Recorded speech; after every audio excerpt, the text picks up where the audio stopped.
Welcome to Lake Garda and Lake Como. If you're planning a getaway with jaw-dropping views, delicious food and a dash of Italian adventure, join us on this road trip around Lake Garda and Lake Como in Italy.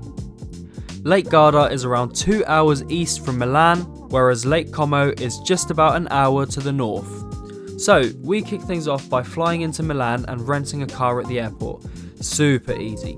If you're planning to visit multiple spots like we did, having a car gives you so much more freedom. No waiting around for trains or buses, just hop in and go at your own pace. Plus, you can also plan your own routes going around the lakes, visiting places that you want to see. Also, you get to pick your ride.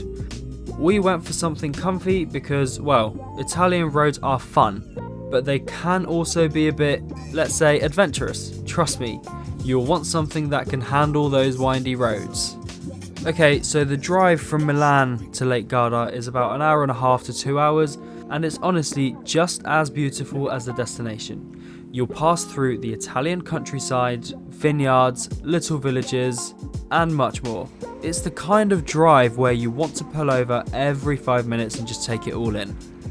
We may have made a few more stops than most people would, but that's because everything is just incredible, and it's definitely worth taking the time to stop wherever you find necessary. In this kind of trip, the drive itself is part of the adventure. Actually, it's a huge part of the adventure with these roads.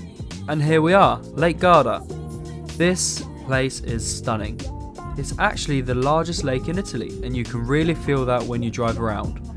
You've got mountains on one side and charming little towns on the other, and the water is just so clear and still. In our case, we started in the town of Sirmione, which is a beautiful little town right on the lake. It's like walking through a postcard. Narrow streets, a medieval castle, and of course, the gelato. I'm convinced Italy has the best gelato in the world. So, in Sirmione, you've got to check out the Scaliga Castle.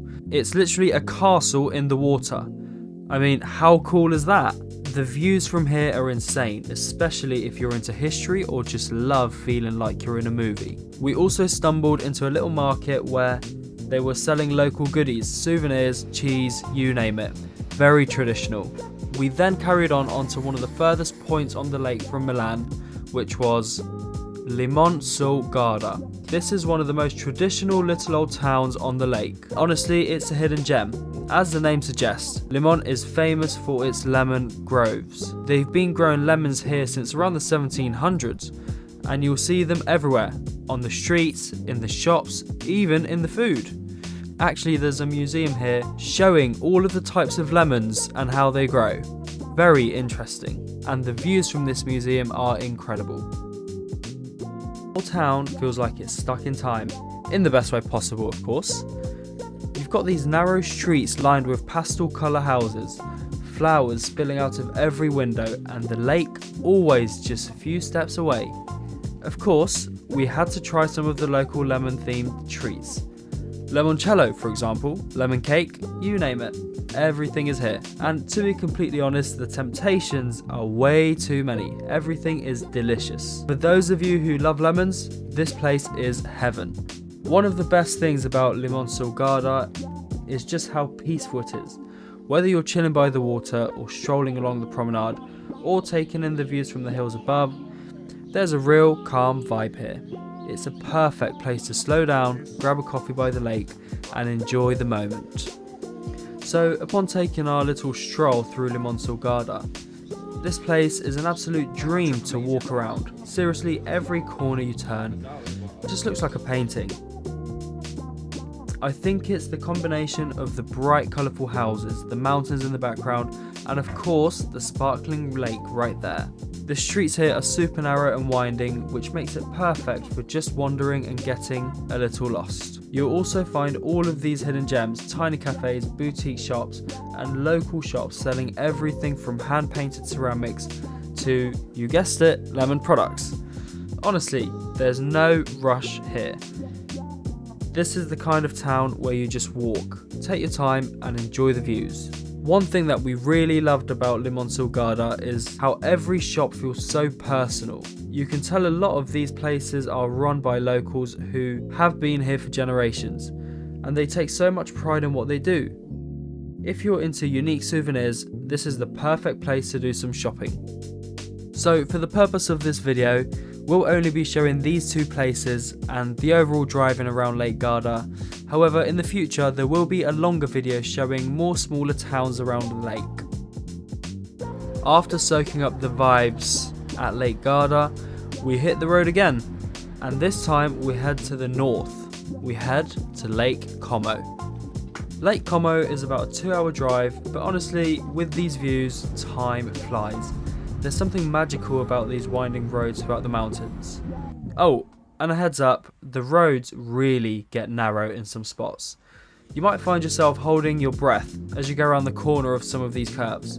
But don't worry, it's all part of the fun.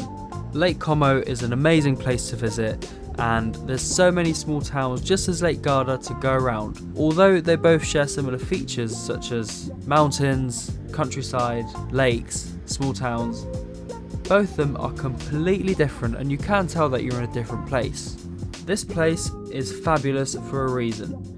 The second you arrive, you can just feel the luxury in the air. The water is surrounded by lush mountains, and everywhere you look, there are these incredible villas. It's like stepping into a movie. A fact is actually that a lot of celebrities have villas around here. This place is pure paradise. We spent the afternoon in Bellagio, which is one of the most famous towns on the lake. Now, what to do in Bellagio, you may wonder. Bellagio is basically the place to be if you're visiting Lake Como. It's got these steep cobbled streets lined with boutiques, cafes and the best views of the lake.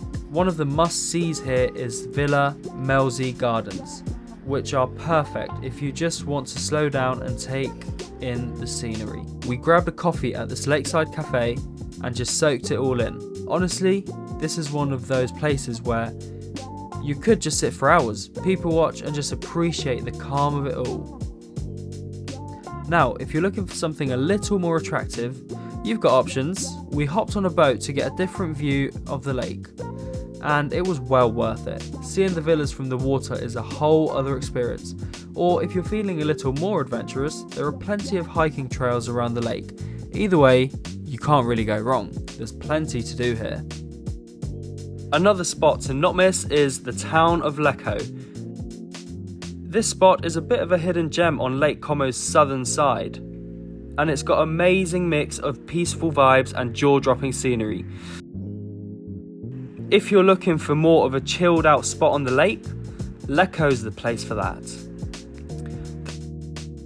The lakeside promenade here is perfect for a relaxed walk with the mountains right there.